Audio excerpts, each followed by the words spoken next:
Hello my dear friends, how are you today?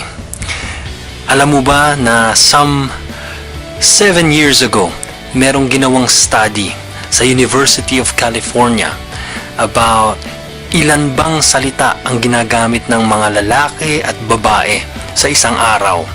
And it's very funny because ang lumabas na resulta ay sa mga babae daw, naglalaro sa average, naglalaro sa 20 to 30,000 words a day. Yan ang mga ginagamit ng mga babae na salita. Ang mga lalaki naman daw ay naglalaro sa 6 to 7,000 words per day. So mas tahimik kaming mga lalaki. And of course, that's just the average. Some people speak more, some people would speak less. But yun yung resulta ng study. And why am I sharing that? Because today what I would like us to reflect on is our words. Ang tanong kasi diyan, ilang salita ba ang ginagamit natin sa maghapon? Whether you're a man or a woman, it doesn't really matter.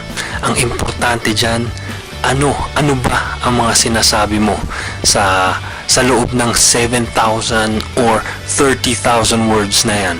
Are you encouraging or are you hurting people with your words? And I love asking this question to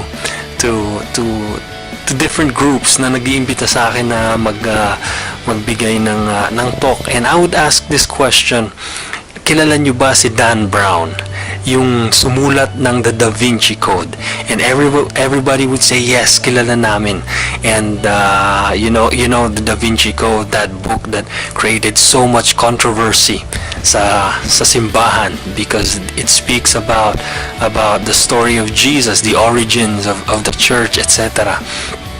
And I would ask them another question, and I would say, ilan na sa mga kilala nyo? Yung mga kilala nyo, ilan na ang wala na sa community o wala na sa simbahan dahil sa Da Vinci Code? And people would look at me, and some of them magkakamot pa ng ulo yan kasi wala silang kilala o halos wala silang alam o kakilalang tao na wala na sa community o wala na sa simbahan dahil sa libro na yan. But I would ask them a third question. Sasabihin ko, sino naman sa inyo ang merong mga kilala at ilan na ang mga kilala niyo na wala na sa community at wala na sa simbahan dahil sa chismis? And you know what? Everybody would raise their hands and say, yes, ako maraming kilala. Maraming kilala. Friend, in the scriptures, in the Bible, mapabasa natin na life and death are in the power of the tongue. Ang tindi, di ba? Life and death.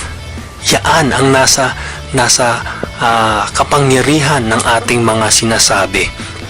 And it's really, really important that we are aware of what we say and how we say things. Kahit na correction, pag magko-correct ka, you can say it in a nice way, in a gentle way. We really have to be mindful of this. We really have to be mindful. And if I would challenge you na pumunta tayo sa isang let's say sa Eiffel Tower, punta tayo sa tuktok at magdala ka ng isang unan na punong-puno ng feathers, na punong-puno ng feathers. And then I would say, sige, pasabugin mo yung mga feathers diyan sa taas ng Eiffel Tower, and it will all fly all over. And then I would ask you and challenge you, pick up every single feather, every single. And you would say, siguro isipin nyo, are you crazy? Kahit na anong gawin ko, hindi ko makukuha lahat. Or maybe you will be able to get 1, 2, 3. But to get every feather, forget it. Ganyan ang ating mga salita, mga kapatid. Once it comes out of our mouth, it goes with the wind. And you know what? If that's the power of our tongue, then better say things that are good and positive, things that will yung mag-uplift ng puso ng tao. So friend, be mindful of what you say. Are you at 20,000 words or a 7,000 words? It doesn't really matter. What matter is what you say and how it will impact the lives of the people around you. Let us pray.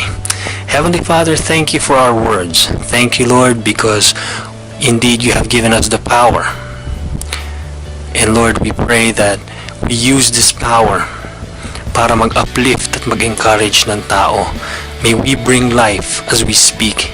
May we bring joy. May we bring encouragement wherever we go and as people listen to us. In Jesus' name, amen. Thank you, my dear friend, for listening and for reflecting with me. I will see you again tomorrow. God bless you.